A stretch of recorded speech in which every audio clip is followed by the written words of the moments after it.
This is Big Podcast. To Build a Big Podcast, David Hooper with you. This is the marketing podcast for podcasters. How to grow your audience.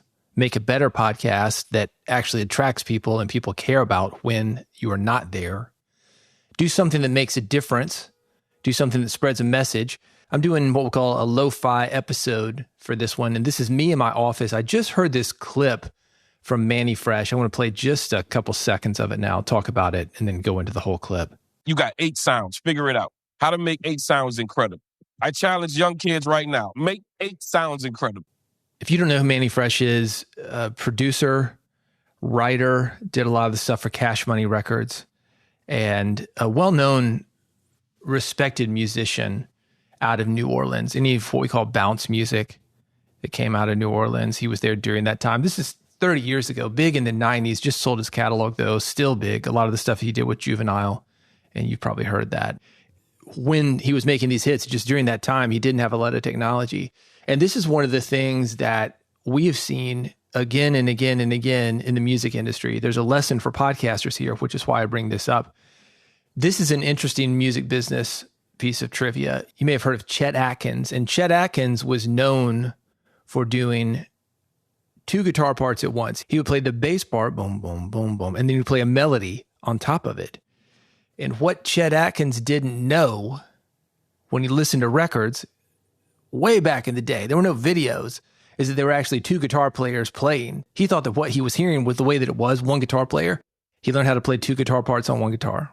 If you think about some of the big music albums that we've had over the years, Pet Sounds by the Beach Boys, Sgt. Pepper's by the Beatles, they did not have a lot of tracks to work with. Recording technology, it was not what it is now. They got 4 tracks, they've got 8 tracks, they've got 16 tracks. You had to get really creative. And that's what Mannie was talking about. Again, I'm going to play the whole clip in a minute. But I want you to think about this when it comes to your podcast. What really connects people to something is not going to be crazy production. And I think that what we are doing right now with podcasting, because even with a phone, you've got more or less unlimited tracks. You can piece them together one at a time, whatever. But even if you're just doing a monologue, we've gotten really sloppy about that. Watch a YouTube podcast. I'll put that in quotes because I realize that YouTube, not really a podcast, but watch a YouTube delivery and you'll see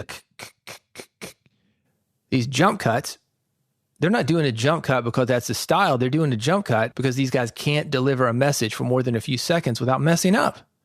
Back in the day of live radio, even without live radio, when we just had tape and razor blades, and it was a bitch to make a cut. You had to get good or you weren't going to be in business very long. These days, oh man, we'll fix it in the mix. Oh, we don't need to worry about using a good mic. We've got Adobe Enhance. Don't let the fact that we've got this technology now let you get sloppy. I'm going to play the rest of this Mannie Fresh quote for you. Old analog stuff, Moog keyboards only had 2 outputs. Just to put it in regular terms, it was only like 2 sounds that could have came out at once. Old drum machines had 8 outputs. So basically you was limited to like 10 sounds, any song that you done. No more than that. You went over that, something was clipping something was on top of something. Right now, with computers and all of that, you can go as nuts as you want. Every song that you heard early Cash Money was only 8 sounds. Regardless to what was going on, whatever you heard, I could only do 8 sounds at a time. So that made it super creative. You got 8 sounds. Figure it out. How to make 8 sounds incredible. I challenge young kids right now. Make 8 sounds incredible. And people might say, oh, Mannie Fresh was just a good writer. Yeah, why do you think that was? He worked with what he had. So when you're thinking about buying new stuff, adding more tracks, using Adobe Enhance, just saying, I don't need to plug in an external mic. We'll just use a phone mic, run it through Adobe Enhance. No, don't count on that. It might work for the little podcasts that you're doing now. But when it comes to taking things to the next level, let's say you want to do an NPR level thing. They don't want that. They want what a photographer will call in camera, meaning that what you shoot, what you record is more or less what it's going to sound like. They got a thing in music called comping. A lot of podcasters do it. Comping is more or less a compilation of 5 takes, 10 takes, how many takes that you can record. And then they piece those 5 or 10 takes into one perfect take. And then they fix it up in post-production even more. You should be able to get through something, man. And I'm not saying you got to be flawless, but as podcasters, we're really relying heavily on technology. So I want you to think about that. And this should make you feel better if you feel like your equipment isn't up to par. This setup that I've got right now, I mentioned this is a lo-fi podcast. That's what I'm calling it. SM58 by Shure, that's the microphone. It costs $99. I've got a Vocaster 1 by Focusrite as my interface. That's, I think, $80 right now. So under $200 worth of equipment. And I'm recording this directly into Audacity. There you go. That's all it takes. So take the advice of Mannie Fresh. I'm going to play this one more time for you, the Mannie Fresh Challenge. How to make 8 sounds incredible.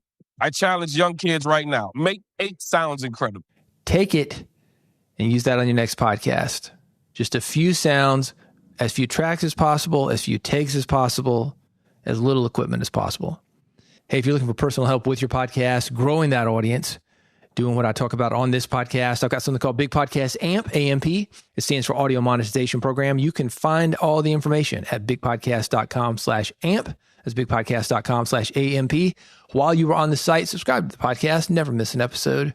And when you do, I'll see you on the next one.